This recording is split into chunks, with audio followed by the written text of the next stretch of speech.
Governor Ron DeSantis had a smoother day on his first full day of presidential campaigning Thursday after a bumpy rollout on Twitter the night before. He joins a growing list of candidates for the Republican nomination. South Carolina Senator Tim Scott joined the field earlier this week, and former Vice President Mike Pence has signaled he could also announce a candidacy in the coming weeks.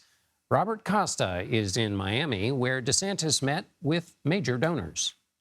And freedom is worth fighting for. Florida Governor Ron DeSantis fending off critics and scrutiny after his presidential rollout on Twitter faced technical difficulties. I was just kind of waiting for it to happen, that it did, and then we went on and got it done. But I think the fact that Elon and Twitter were involved, for conservatives, that's meaningful. DeSantis planned to highlight his candidacy in a live conversation with Twitter CEO Elon Musk on the social media platform.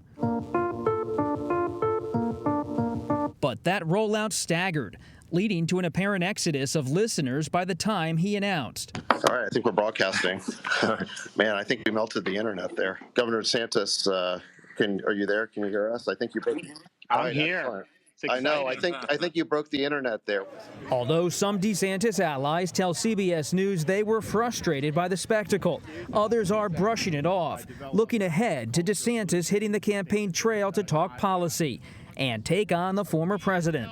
I don't know what happened to Donald Trump. This is a different guy today than when he was running in 2015 and 2016. And I think the direction that he's going with his campaign is the wrong direction.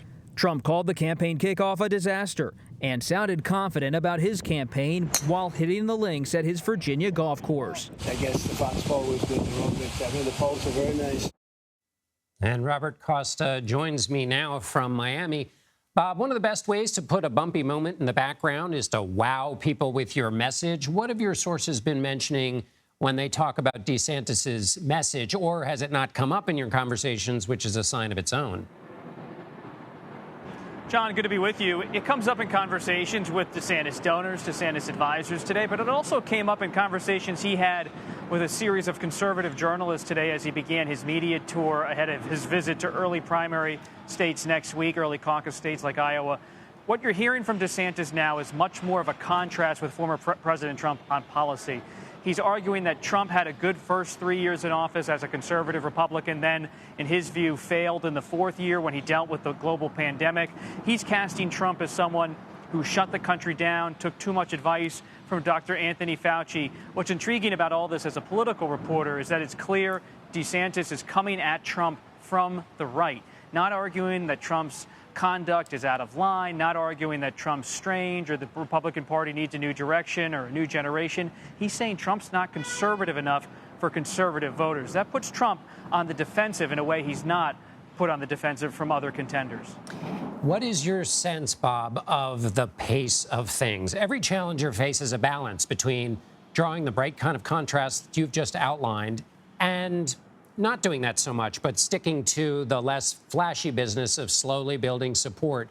How is the DeSantis team making that balance, and what's their sense of how fast they have to move with respect to the frontrunner, Donald Trump? They are pretty at ease, and it's easy to be skeptical in the sense of saying, oh, well, of course they're just projecting confidence after a botched rollout, at least in terms of the Twitter spaces. But, John, I think back to May of 2015, May of 2011, May of 2007, I could go on and on. Does this period really matter in a presidential campaign? Yes, it can set the tone for a presidential campaign. It can signal things about how they're going to play out. But so much of a presidential campaign comes later in the summer when the debates start, fall when everything heats up and you really have to go and grind it out in the early states. I have a wait-and-see approach as a reporter. This all matters. We want to learn about these candidates. How do they want to use power in the presidency? But most voters aren't paying close attention at this point. Robert Costa in Miami. Thanks, Bob. Thank you.